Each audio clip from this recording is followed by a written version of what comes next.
Hello guys, it's me बिन्तोस राया होइन। अनि तपाईँहरूले मलाई चिन्नुहुन्छ होला। जस्तै अब मैले भनौँ न यात्रु युथ भनेर एउटा ब्रान्ड बनाउँ न, मलाई यात्रु युथ भनेर चिनोस् भनेर चाहिँ टाइटल नेम यात्रु युथ राखेको हो होइन।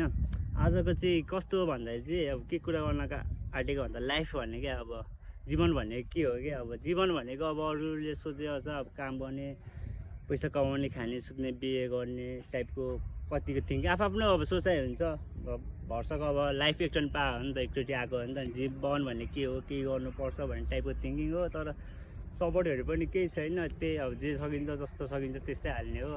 त्यही आफ्नो तरिकाले हुन्छ। आफूले मैले बुझेअनुसार जिन्दगी भनेको एउटा अनुभव हो, हरेक चिजमा अनुभव लिनुपर्ने हो। मैले बुझेको चाहिँ यही हो।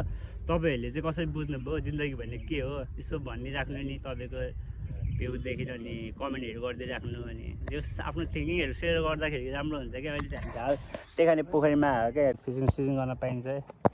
रेन्टमा होला फिसिङहरू, यसो टाइम पास गर्न आएको के हुन्छ भनेर।